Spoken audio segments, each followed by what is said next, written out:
days around.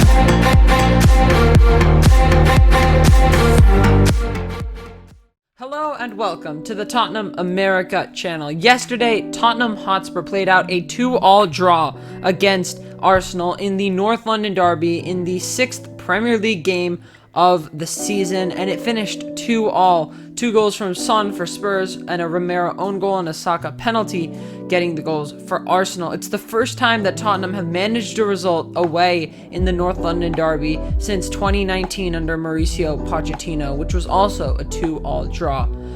There were a lot of talking points for Tottenham's side yesterday. The way we attacked, the way we played fearlessly, and of course Son and Maddison linking up front. For the first time in a long time, for many Spurs fans, we actually saw a fearless Tottenham at Arsenal really go for the result. And in all honesty, I think for me, it felt like a little bit of disappointment at the end of the game, because I felt we could have done even better, almost potentially even found a winner at the end.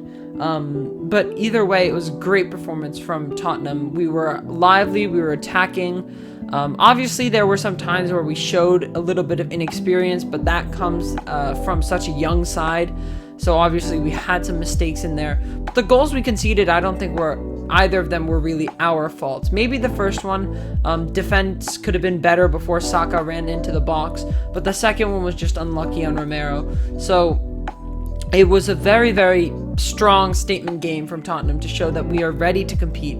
And I think the strongest part of our team yesterday was, in my opinion, the defense. And that really is going to say a lot about how we have changed as a team since last season. Because every other Premier League fan in this world knew Tottenham last year as the leaky defense team. We had Eric Dyer, Hugo Lloris making mistakes, Davinson Sanchez making mistakes the whole game, and we would just never be able to hold a clean sheet or even win a game because we were such a liability at the back. So in this game, to be seen as a team with a very strong defense is almost incredible. And that transformation, I think, says a lot about what Ange has brought to this team and how he has changed the philosophy around the team completely. First off, the goalkeeper, Guglielmo Vicario. I mean, what an upgrade to Hugo Lloris. Last year in the North London derby, Hugo Lloris was the biggest liability ever. I remember when I was watching, every time the ball entered the penalty box, or at least his feet, and an Arsenal player started to press him, I'd just be like, oh man, we're going to concede here. But you just don't get that feeling with Vicario, and he's just proven to be such an incredible signing. And I think one important thing to say is that a lot of fans wrote off Vicario before he even got here, because we were in for David Raya, but Brentford rejected our bid, so we went for basically our B option. And a lot of people were like, okay, he's young, he's not that proven. People started pulling up highlight reels. He wasn't anything crazy, and then of course in preseason it was a little shaky, but as soon as the Premier League started, Guglielmo Vicario has had some unbelievable performances, really, really good. And I think he's surprised almost every Spurs fan with how confident he is in goal, how mature he is for such a young age, and how much he's able to kind of lead the team from the back and lead the defense in particular. So that's a really, really good point to look at. And our front, the four ahead of him are just even better. Now, the one that stands out the most is Micky Van de Ven. He's 22 years of age. He came from Netherlands over the summer. Again, more of a B option almost for Tottenham, because the main goal would have been Edmund Tapsoba, but we instead decided to go for Van de Ven. And what a decision, because he has slotted into this team so effortlessly and so perfectly. And he's just got this leadership vibe about him that no other defender that we've seen has had. He reminds me a lot of Vertonghen. He's a left-footed, strong center back, very physical, and he just measures everything perfectly. He has yet to go in too early. He's yet to pull out too early. It's just he's timing all of his challenges perfectly, and I think that's a very important part of our defense, because Dyer and Sanchez had I mean, a lot of the time they had no clue what they were doing last season here, right? Like, our defense was woeful with both of them. But with Van de Ven and Romero at our center back positions, it's just been like, you feel that sense of security, and it's so nice to see that we have center backs who are not afraid of playing the ball, not afraid of taking risks, but yet when we take risks and they don't work, they're ready to defend. And that is the most important part, because and then they defend well. Like, they defend properly, and we get the ball back. So Van de Ven and Romero have been absolutely incredible this season. But I think the more plaudits has to go to Van de Ven. We knew Romero was a good defender already, but Van de Ven has partnered Romero so excellently that I think this is going to be a big, big partnership for the rest of the season. And I think Van de Ven has kind of made a statement to who he is to the Premier League. He's come into the Premier League and he's kind of said, okay, I'm gonna be here, and this is how I play.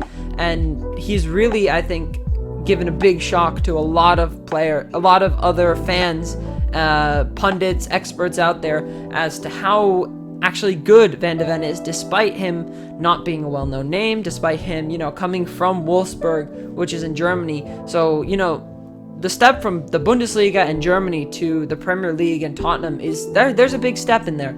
So Van de Ven has trepided over that step really, really well. Looking at our wingbacks, it's the same thing. Pedro Porro, we signed him in January, and we knew he was a wingback. He's an out-and-out, outgoing right wingback, and he was signed for the Conte era clearly, because, he's an attacking wingback, and that's kind of what we needed at that point, because Emerson Royale was not that good. But once Conte was sacked, and then Stellini was sacked, and then I think the big turning point was when Ange Postecoglou was appointed, and, he talked about how he likes to play a back four. That was the big point for a lot of fans on Pedro Porro. It was like, does he have a future at the club? Because he seemed to only work in a back five. There was no chance that he'd work in a back four, a lot of us thought, but I think he's proven us completely wrong. Emerson started the first game of the season at Brentford, but once Porro started at Man United, I think that was the turning point. His performance there was a big, big factor in him starting every game since then. And I think that says a lot about how Ange has been able to change these players to mold the shape that he wants to play. And also credit to Porro, because he has slotted in and he's learned how to defend a lot better. Because we knew last year his defending was absolutely terrible. Like, he would let a lot of things go past him. But now, I mean, against Arsenal, I don't think Jesus got past him maybe twice.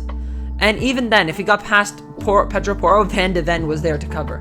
So I don't think Porro really had a foot wrong in this game, which, to see that coming from a player who was originally naturally suited for that back five, to see that coming from someone in a back four is just really, really, really good. And the same thing goes for Udogie, because I think last year for Udinese in Italy, he played in a back five as an attacking left wing back. But yet again, despite being only like, I think 21 years of age or 20 years of age, he has molded himself to the back four style so well. And that's exactly what we've needed. And I think that shows for him a lot of maturity, because he's 20 years old.